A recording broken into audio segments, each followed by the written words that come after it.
Subscribe करें ज्ञानरूप channel को और बेल आइकन को दबाएं लेटेस्ट एजुकेशनल वीडियोस सबसे पहले देखने के लिए।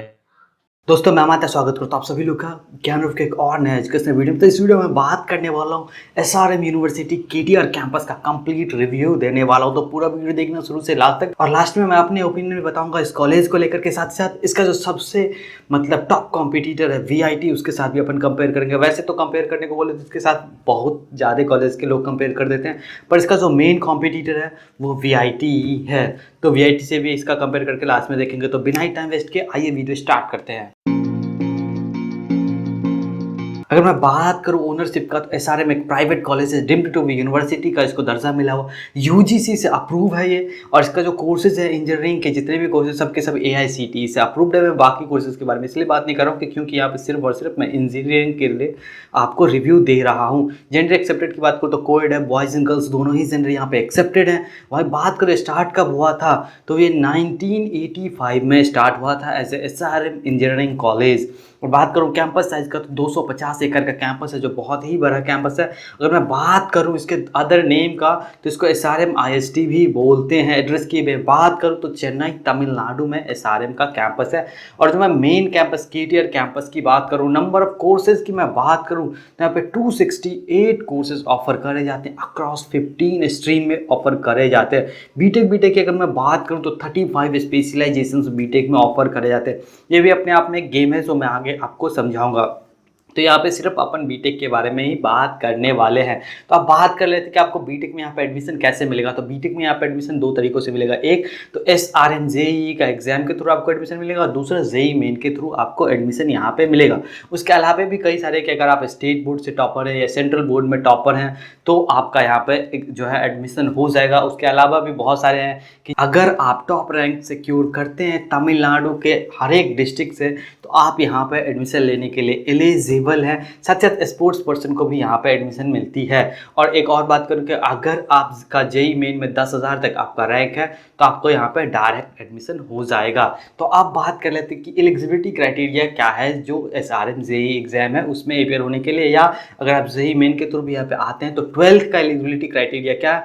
तो अगर मैं बायोमेडिकल या बायोटेक्नोलॉजी की बात करूँ तो आपका मिनिमम 50% मार्क्स होना ही होना चाहिए क्लास 12th में। और सब्जेक्ट्स जो है आपका फिजिक्स, केमिस्ट्री, बायोलॉजी या मैथमेटिक्स आपका होना चाहिए। और अदर स्पेशलाइजेशन की मैं बात करूं बायोटेक्नोलॉजी और बायोमेडिकल को छोड़ के, तो आपका क्लास 12 में मिनिमम 50% मार्क्स होना ही होना चाहिए फिजिक्स, केमिस्ट्री और मैथमेटिक्स में। और एक और बात आपको ये बता दूं कि अगर आप इस बार क्लास 12 का एग्जाम दे रहे हैं, यानी कि अगर आप क्लास 12 अपियरिंग है, आपका रिजल्ट नहीं आया है, तो भी आप इस फॉर्म को फिल करने के लिए एलिजिबल है, और तो भी आप जो एसआरएम जेईई का फॉर्म फिल कर सकते हैं। अब बात कर लेते हैं रैंकिंग का। वैसे तो एसआरएम को बहुत ज़्यादा रैंकिंग मिला हो, पर अपन यहाँ पे बात करेंगे एनआरएफ रैंकिंग 2020 का। एनआरएफ 2021 का रैंकिंग नहीं आया है। तो मैं बात करूँ कि एज ए एसआरएम यूनिवर्सिटी को 35 रैंक मिला हुआ है, इंजीनियरिंग में इसको 41 रैंक मिला हुआ, ओवरऑल 58 रैंक मिला हुआ, यानी कि ये इंडिया के टॉप 60 कॉलेजेस में से एक है। तो काफ़ी अच्छा कॉलेज माना जा सकता है, और वैसे है भी ये काफ़ी अच्छा कॉलेज।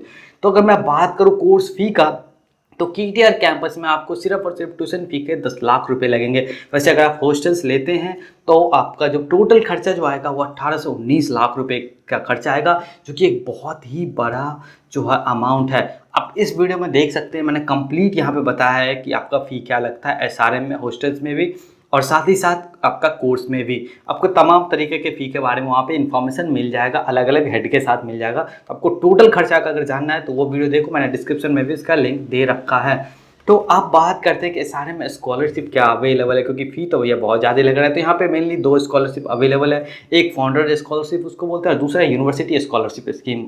दोनों ही स्कॉलरशिप स्कीम में आपको क्या है कि 25% से लेकर के 100% तक आपका जो ट्यूशन फ़ी है वो वेव ऑफ हो सकता है। तो इसके जो लिंक है वो मैंने डिस्क्रिप्शन में दे रखा है, तो जाओ और बाकी के डिटेल्स खुद चेक करो, और एलिजिबिलिटी क्राइटेरिया क्या है उन स्कॉलरशिप का वो भी चेक करो, और चेक करो कि आप वहाँ पे मैच करते हो, एलिजिबल हो या नहीं। तो अब बात कर लेते हैं फैसिलिटीज़ की। फैसिलिटी यहाँ पे काफ़ी अच्छा है, नो डाउट, इसमें कोई ऐसी डाउट है नहीं फैसिलिटी के मामले में। बॉयज़ हॉस्टल है, गर्ल्स हॉस्टल है, जिम है, लाइब्रेरी है, एसी क्लासरूम्स है, स्पोर्ट्स की फैसिलिटी अवेलेबल है, कैफेटेरिया, ऑडिटोरियम है, मेडिकल हॉस्पिटल फैसिलिटी अवेलेबल है, वाईफाई अब फैसिलिटी अवेलेबल है, campus fully wifi, IT infrastructure काफ़ी मॉडर्न है यहाँ पे, ट्रांसपोर्ट की फैसिलिटी है, 40 बसें चलती हैं यहाँ पे, एसी और नॉन बसें, एसी बसेस को मिला करके, लेबोरेटरीज है, कन्वीनियंस स्टोर है यहाँ पे, अलमना एसोसिएशन काफ़ी ज़्यादा एक्टिव है, गेस्ट रूम भी है और बैंक फैसिलिटी भी अवेलेबल है एसआरएम के कैंपस में। अब बात करते हैं हॉस्टल्स का, क्योंकि फैसिलिटी में सबसे पहला पॉइंट जो निकल के आया वो आया फैसिलिटी का। तो फैसिलिटी में बात करूँ तो गर्ल्स और बॉयज़ दोनों ही हॉस्टल्स यहाँ पे अवेलेबल है। मैं एयर कमरे की बात करूँ तो यहाँ पे आपको एयर कंडीशन रूम मिलेगा विद अटैच बाथरूम, और साथ ही साथ नॉन एसी का भी मिलेगा अटैच बाथरूम, और नॉन एसी का कॉमन बाथरूम भी मिलेगा। फूड की बात करूँ, हालांकि मैं इस पर बात नहीं करता, बहुत ही ज़्यादा सब्जेक्टिव होता है, लेकिन अगर मैं फूड की बात करूँ तो फूड की क्वालिटी जो है वो ओके है। साथ ही साथ इसके स्टूडेंट्स को हॉस्टल लाइफ को लेकर के काफ़ी ज़्यादा कंट्रोवर्सीज में रहा है पिछले कुछ टाइम में, उसके मैंने लिंक दे रखे हैं डिस्क्रिप्शन में, जाओ और वो वीडियो देखो। मैं आपको एक बात ये जरूर बता दूँ, ये जो वीडियो मेरे लिए ये कुछ न्यूज़ के हैं, कुछ तो डिलीट करवा दिए गए हैं और कुछ जो है सो इंडिविजुअल कुछ लोगों ने खुद ही अपलोड किया हो, तो इसकी ऑथेंटिसिटी की गारंटी मैं नहीं दे सकता, पर जो न्यूज़ की है तो उस पर आप भरोसा कर सकते हैं। मैं आपको हाईली रिकमेंड करता हूँ कि आप कुछ भी मत देखो, पर डिस्क्रिप्शन में जो लिंक है वो जरूर क्लिक करो और देखो, आपको पता चलेगा कुछ ऐसे कंट्रोवर्सीज़ के बारे में, खास करके हॉस्टल्स को लेकर के, गर्ल्स को लेकर के। तो आप अगर गर्ल्स हैं तब तो डेफिनेटली देखो। और एक और बात बता दूं कि बहुत ज़्यादा स्टूडेंट्स जो हॉस्टल में यहाँ पे सारे में रह रहे हैं, अगर आप उनसे पूछोगे, फर्स्ट ईयर वाले की मैं बात नहीं कर रहा हूँ, जो थर्ड ईयर में या फाइनल ईयर में है, तो आपको बोलेंगे कि आप हॉस्टल मत लो। वो बहुत ज़्यादा स्टूडेंट्स ऐसे हैं जो हॉस्टल रिकमेंड नहीं करते हैं, तो उसका अपने अलग कहानी, वो दो लिंक जो मैंने दे रखे हैं डिस्क्रिप्शन में, वो आप जाओ और देखो। और आप बात कर लेते हैं एसआरएम में प्लेसमेंट का। जी हाँ, प्लेसमेंट सबसे बड़ा मेन पॉइंट है एसआरएम का।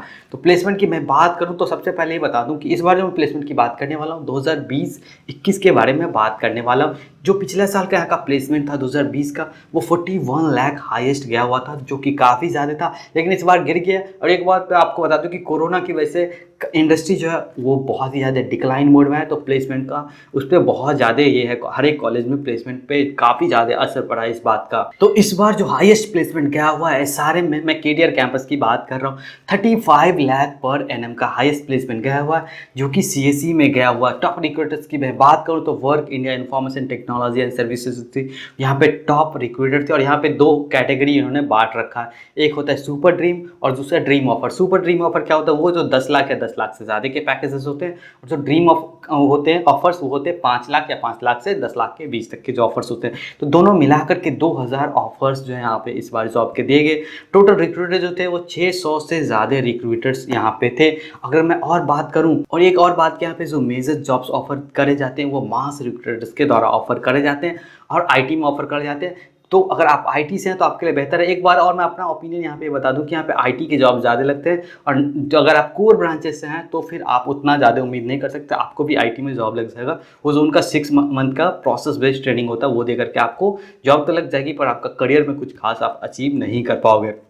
तो कॉग्निजेंट जो है ये यहाँ पर 1018 जॉब ऑफर करे, टीसीएस जो है वो 983 जॉब्स ऑफर करे, विप्रो जो है 634 जॉब्स दिए, और इन्फोसिस ने यहाँ पे इस बार 602 जॉब्स दिए। यानी कि जितने भी कंपनीज़ हैं सबके सब मास रिक्रूटर्स कंपनी की कैटेगरी में आते हैं, और मेनली यही इस बार दे रहे हैं। अगर मैं बात करूँ लोअर पैकेज का तो 3 लाख पर एनम का गया हुआ है, और अगर मैं एवरेज की बात करूँ तो 4 से 5 लाख रुपये का जाता है। तो यहीं से ये बात निकल के आती है कि अगर आप 18-19 लाख रुपए लगा रहे हो, अगर मिनिमम 18 लाख रुपए भी लगा रहे हो, अगर आपकी एवरेज सैलरी, टॉप की मैं बात नहीं कर रहा, टॉप तो कुछ परसेंटेज लोगों को मिलता है, कुछ एक गिनती से मिलता है कि आप उंगलियों पे गिन लोगों की इतने लोगों को टॉप सैलरी लगी, या 20 लाख से ज़्यादा वाले इतने ही बच्चे थे। लेकिन जो इसका इंटेक है वो बहुत ही ज़्यादा है। इंटेक का तो ये बोलो कि इन्होंने कंप्यूटर साइंस में इतने ज़्यादा बांट रखे हैं, एक अलग अलग कंप्यूटर का तो एक कोर का हो गया, कंप्यूटर साइंस का एक कोर स्पेशलाइजेशन हो गया, उसके बाद अलग अलग तरीके के स्पेशलाइजेशन इन्होंने बांट रखा है, जिससे क्या होता है कि हर बच्चा आज के डेट में कंप्यूटर साइंस एंड टेक्नोलॉजी में अपना एडमिशन चाहता है। तो क्या होता है कि बहुत ज़्यादा स्टूडेंट्स का एनरोलमेंट हो जाता है इस बात पे कि भैया इसमें कंप्यूटर साइंस का एक कोर हो गया, और बाकी कंप्यूटर साइंस के रिलेटेड इन्होंने बहुत सारे स्ट्रीम जो है वो चालू कर रखे हैं, तो बहुत ज़्यादा स्टूडेंट एनरोल कर लेते हैं। तो अगर आप लोन ले लेते हैं तब तो मैं बोलूँगा कि भैया लोन ले करके तो आप मत ही आओ यहाँ पे। क्यों? क्योंकि अगर आप खुद ही देखो कि 4 से 5 लाख रुपए की आपकी एवरेज सैलरी निकल कर आ रही है और आपके पास लोन है, कैसे ख़त्म करोगे आप। और ये बात ध्यान रखना, मैंने अपने दूसरे वीडियो में आपको समझाया था कि अगर आपकी 3 लाख, साढ़े 3 या 4 लाख रुपए की जॉब लगे ना, तो आपका इन हैंड सैलरी बहुत ही छोटा होता है। आप 20,000 के नीचे ही फंसे रह जाओगे, ये बात आप ध्यान रखना। बात कर लेते हैं कि यहाँ पे पॉजिटिव पॉइंट्स क्या और नेगेटिव पॉइंट्स क्या थे। अगर मैं सबसे पहले बात करूँ आपको पॉजिटिव पॉइंट्स का, तो ये है कि अगर आप यहाँ पे CS में एडमिशन ले सकते हैं तो लो।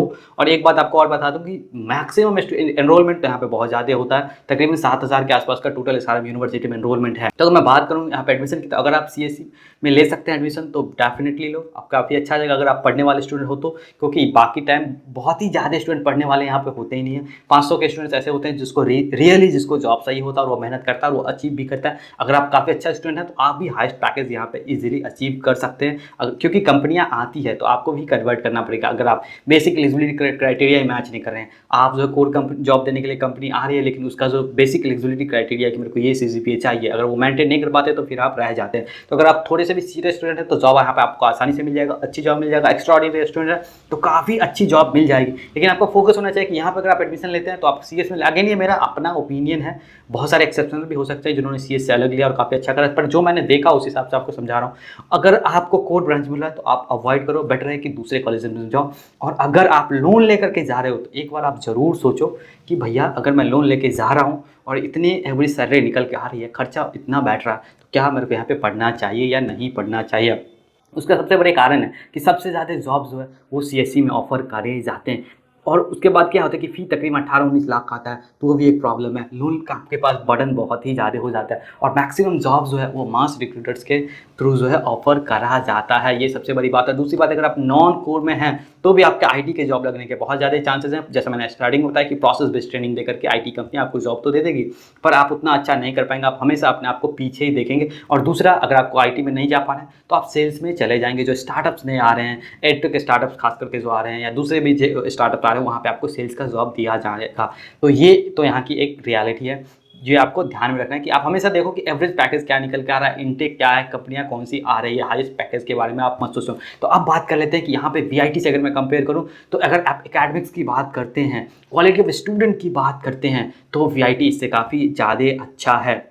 फिर वहाँ भी काफ़ी ज़्यादा है, इनटेक वहाँ भी काफ़ी ज़्यादा है, लेकिन बहुत सारी चीज़ों में VIT इससे काफ़ी ज़्यादा अच्छा है। इंडस्ट्री रिकॉग्निशन भी उसका SRM से काफ़ी ज़्यादा अच्छा है। तो आप समझ गए होंगे कि मैं आपको क्या बताने की कोशिश कर रहा हूँ। तो अगर मेरा ओपिनियन में अगर माने तो SRM वर्सेस VIT में VIT हमेशा SRM से आगे है आज के डेट में, कल का कुछ पता नहीं। तो आज की वीडियो में इतना, मिलते कल एक नए वीडियो में।